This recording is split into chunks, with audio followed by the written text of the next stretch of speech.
Hey everyone, welcome back to my channel. आज मैं बात करने वाला हूँ best offline businesses with high profit and low investment. जो कोई भी इंडिविजुअल जब बिजनेस करने जाता है तो उसके दिमाग में जो सबसे पहला जो क्वेश्चन आता है वो यही आता है कि ऐसा कौन सा बिजनेस स्टार्ट करें जिसमें हमें थोड़ा कम इन्वेस्ट करना पड़े और उसका जो आउटपुट हो, मतलब जो प्रॉफिट हो, वो ज़्यादा आए। बिकॉज बिजनेस में आप देखोगे तो चैलेंजेस बहुत आते हैं, राइट।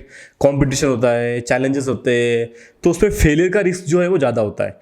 तो हर कोई यही चाहता है कि कम इन्वेस्टमेंट में अगर उसका बिजनेस चल जाए, प्रॉफिट आना शुरू हो जाए तो उसका काम बन जाएगा, राइट। तो इसलिए आज मैंने आपके लिए कुछ ऐसे बिजनेस शॉर्टलिस्ट करके रखे हुए हैं, तो मैं उसके बारे में आपको बताऊंगा। अब ये जो बिजनेसेस मैं आपको बताने वाला हूँ ये टियर 1 टियर 2 सिटी के लिए ही एप्लीकेबल है।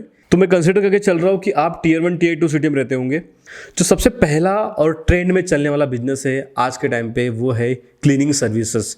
आप जहाँ भी रहते होंगे, चाहे आप अगर टियर 1 सिटी में रहते होंगे या टियर 2 सिटी में रहते होंगे, तो आपके आसपास अपार्टमेंट्स होंगे, सोसाइटीज़ होंगे, राइट, जहाँ बिल्डिंग्स होंगे या पीजीज होंगे, हॉस्टल्स होंगे। जो कोई भी रेसिडेंशियल एरिया में रहता है या रेसिडेंशियल अपार्टमेंट्स हो गया, पीजीज हो गया, तो उनको ऑलवेज क्लीनिंग सर्विस की ज़रूरत पड़ती है। क्यों?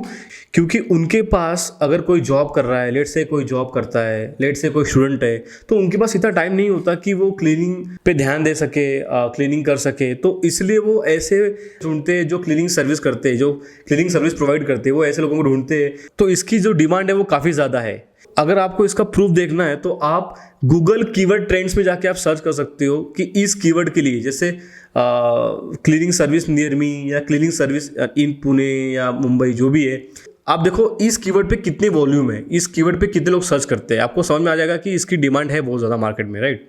अगर ये काम आपको खुद नहीं करना है तो आपके पास एक सोल्यूशन है। आप एक काम कर सकते हो, आप एज अ कॉन्ट्रैक्टर बन सकते हो या फिर डीलर बन सकते हो।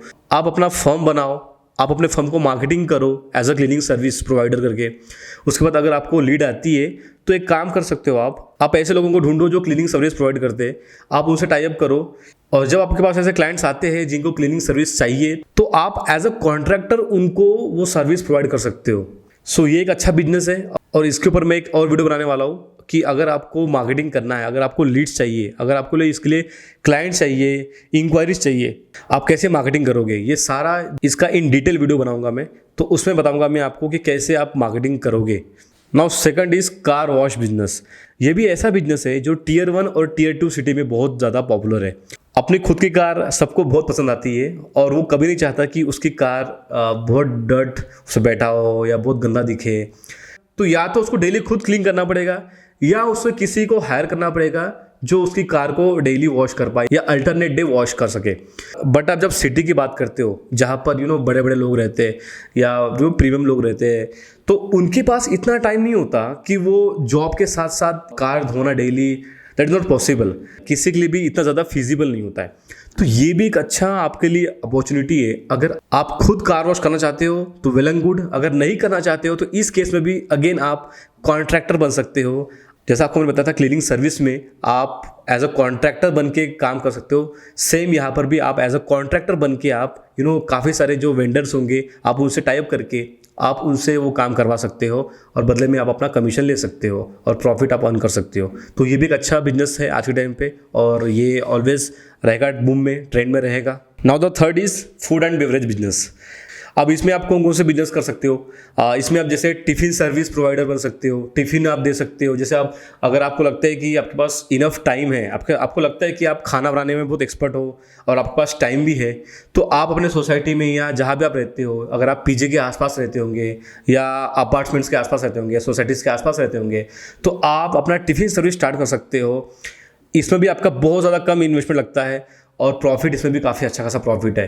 तो ये भी आपके लिए एक अच्छी अपॉर्चुनिटी है, आप खुद का टिफ़िन सर्विस शुरू कर सकते हो। इसके अलावा आप खुद का फूड कोर्ट हो गया या स्मॉल कैफ़े हो गया, आप ऐसा कोई बिजनेस बना सकते हो खुद का। जैसे अगर आपके पास कार्ट है तो आप कार्ट लगा सकते हो बाहर। आज के टाइम पे आप देखोगे जो कैफ़े बहुत चलता है, सिटी में तो बहुत चलता है, बिकॉज सिटी में क्या है, मोस्टली आप देखोगे तो वर्किंग प्रोफेशनल्स होते हैं, कॉलेज स्टूडेंट्स होते हैं, तो उनको चाहिए होता है कि ऐसा कोई कैफ़े हो नियर बाय एरिया में जहाँ पर वो कॉफ़ी वगैरह वहाँ पर जाके पी सके। ये भी एक अच्छा बिजनेस है। आप चाहो तो इसमें जूस बार खोल सकते हो, जूस सेंटर खोल सकते हो। अब क्या है ना कि लोग बहुत ज्यादा हेल्थ कॉन्शियस हो गए, क्योंकि इसलिए आज देखोगे तो मार्केट में जूस सेंटर भी बहुत चलते हैं। जूस सेंटर के अलावा आप खुद का बेकरी या केक शॉप खोल सकते हो। लेकिन मैं आपको बता दूं कि फूड एंड बेवरेज ऐसा कैटेगरी है जहां पर लोकेशन बहुत मैटर करता है। मतलब right location is very important. ऐसा नहीं होना चाहिए कि आपको पता नहीं लोकेशन के बारे में। जैसा मैंने आपको मेरे previous video business growth strategy करके एक वीडियो है, उसमें मैंने बताया था आपको आपका लोकेशन डिफाइन होना चाहिए, आपको वो पता होना चाहिए। उसके अकॉर्डिंग आपको अपना जो भी बिजनेस है आपको स्टार्ट करना है। ऐसा ना हो कि आपने सिटी के बहुत आउटस्कर्ट जगह पे आपने जाके बेकरी शॉप खोल दिया और आप सोचोगे कि भाई आपका चलेगा, नहीं चलेगा। क्योंकि ये जो सारी चीज़ें हैं ना, ये क्राउडेड एरिया पे चलते हैं। क्राउडेड एरिया या फिर रेसिडेंशियल एरिया होना चाहिए वो एटलीस्ट। इसके अलावा आप मोबाइल एक्सेसरीज या मोबाइल रिपेयर शॉप ओपन कर सकते हो। गरीब से लेकर अमीर तक हर किसी के पास फ़ोन है, हर कोई फ़ोन यूज़ करता है और हर किसी का फ़ोन कभी ना कभी तो खराब होता ही है। आप देखोगे फ़ोन में कभी उसका ग्लास टूटता है, कभी बैटरी खराब होती है, कभी मदरबोर्ड खराब होता है, कुछ ना कुछ प्रॉब्लम आता है। तो ये भी ऐसा बिजनेस है जिसका डिमांड आज भी है और हमेशा रहेगा। अगर आपको नहीं आता है कोई स्किल्स जैसे मोबाइल रिपेयर करना या फिर लगाना एक्सरसाइज वगैरह, तो मैं कहूँगा कि आप एक शॉर्ट टर्म कोर्स कर लो बाहर से। ये मोबाइल रिपेयरिंग का कोर्स आता है, अराउंड 6 महीने का होता है। तो शॉर्ट टर्म कोर्स कर लो, आप सीख लो कैसे करते हैं रिपेयर एंड ऑल। उसके बाद जब आप सीख लोगे तो आप खुद का एक मोबाइल रिपेयर शॉप या मोबाइल एक्सेसरी शॉप खुद का आप शुरू कर सकते हो। इसके अलावा आप कोचिंग क्लास या ट्यूटरिंग भी कर सकते हो। ये भी एक अच्छा बिजनेस है। अगर आप अच्छा खासा पढ़े लिखे हो, आपने कोई भी मास्टरी करी होगी, तो आप अपने नियर बाय एरिया में कोई शॉप रेंट पे लेके या खुद के घर में आपके अगर स्पेस होगा तो आप उस स्पेस को यूटिलाइज करके आप एक अपना कोचिंग क्लास ओपन कर सकते हो।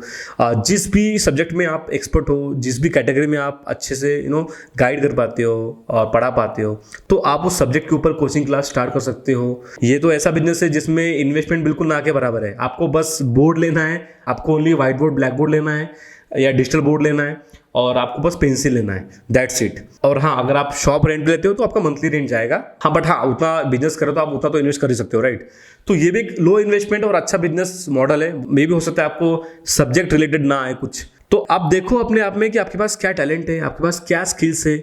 इसके अलावा कुछ अलग स्किल्स है अगर आपके पास। लेट से आप ड्राइविंग अच्छा कर लेते हो, अगर आप 4 व्हीलर चला लेते हो अच्छा, आप 2 व्हीलर अच्छा चला लेते हो, तो आप एक काम कर सकते हो, आप खुद का मोटर ड्राइविंग स्कूल स्टार्ट कर सकते हो खुद का, राइट। ड्राइविंग स्कूल्स में भी आप देखोगे तो बहुत डिमांड है। सिटी में आप चले जाओ तो हर कोई सीखना चाहता है सिटी में ड्राइविंग। या इसके अलावा अगर आपको कोई स्किल्स आती है, अगर आप लेट से अगर आप डिजिटल मार्केटर हो, आप डिजिटल मार्केटिंग आपको आता है अच्छे से, तो आप डिजिटल मार्केटिंग का क्लास दे सकते हो। अगर आपको कोडिंग आता है तो आप कोडिंग का क्लास दे सकते हो। देखो, अगर आप देखोगे ना सिटी में, तो सिटी में हर एक चीज़ की डिमांड होती है।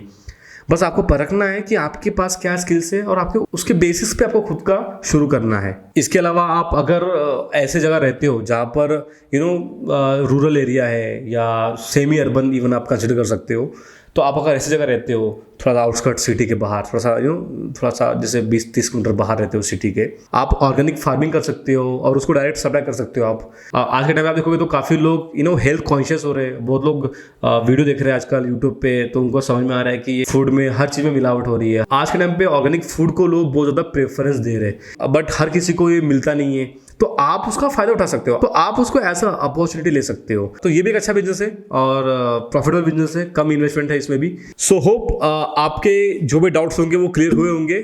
सो don't forget to like my video and subscribe to my channel.